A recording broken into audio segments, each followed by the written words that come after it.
Hey, Aluhut here. You know the headlines. Iran, Hormuz, nuclear standoff, looming war. Politicians have talked for decades, and nothing changes. But what if the solution isn't more weapons, but physics? I'm about to show you a concept that truly blew my mind. An energy hub in the desert.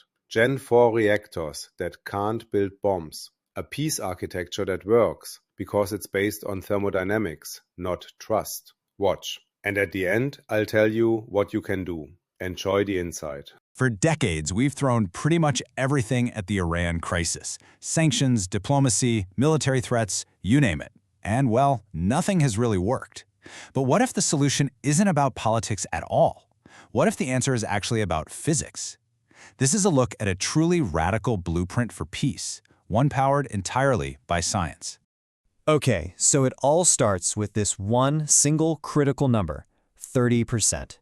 30%. That is the amount of the entire world's daily oil supply that has to get squeezed through the Strait of Hormuz. It's a tiny waterway, just 33 kilometers wide at its narrowest point. You could say it's basically the jugular vein of the global economy.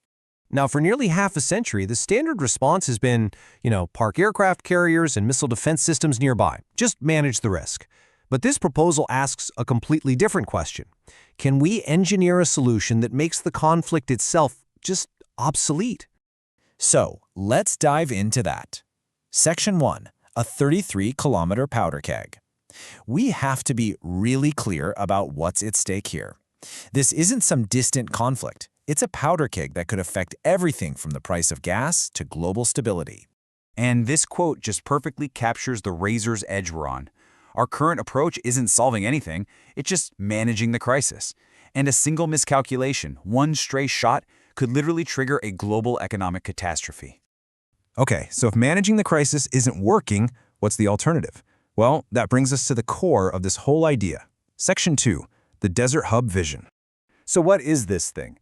Imagine a huge, high-tech, self-sustaining industrial zone right in the middle of the Iranian desert. But, and here's the real twist, it's not run by Iran. It's an international zone, under a UN mandate, kind of like Antarctica. And yeah, its goal is to produce energy and clean water, but its main product, the real reason for it to exist, is peace. Peace built on a foundation of shared prosperity. So how do we actually get there? This brings us to Section 3, peace through physics. And this isn't about, trust falls and treaties. This is about hard science. This right here is the absolute heart of the plan. For decades, the entire Iran conflict has basically boiled down to the fear of uranium enrichment for nuclear weapons. This plan just sidesteps that whole problem with a new kind of technology, Generation 4 reactors. Look at the comparison. Traditional reactors need enriched uranium, which, can be used for bombs. But these advanced reactors, they can actually run on existing nuclear waste, turning a huge problem into a fuel source. And here's the most important part. The basic physics of how they work makes it physically impossible to divert their material to make a bomb. The risk is literally designed out of the system. And that leads to the central argument of this whole blueprint. If a country is thriving, if it has its own independent sources of energy, water, and high-tech jobs, its entire strategic calculus just changes. Suddenly, economic self-interest becomes a way more powerful motivator than conflict. And the nuclear tech is just one piece of this incredible ecosystem. I mean, look at this. You've got massive solar arrays and wind turbines providing power 24/7. You've got these futuristic domes with roofs that generate electricity while distilling clean water. Excess heat gets stored in giant batteries made of sand, believe it or not. And they're literally pulling CO2 from the air and turning it into fuel. It is a completely self-sustaining, closed-loop economy right in the middle of the desert. Of course, a plan this ambitious is going to face huge political hurdles, which brings us to Section 4, the new great game. So, what's the strategy to actually make this happen? I mean, this is the elephant in the room, right? You've got decades of sanctions and a really deep-seated skepticism of nuclear technology in the West that could easily stop this whole project before it even begins. Well, the blueprint has a very pragmatic answer, the BRICS lever. Basically, if the West closes the door, you just open another one. The strategy pivots to the BRICS nations. That's Brazil, Russia, India, China, and South Africa. And this isn't about ideology. It's about pure mutual interest. Just think about it. China gets a massive new market for its solar panels. Other BRICS nations get a profitable, long-term solution for their nuclear waste. And Iran?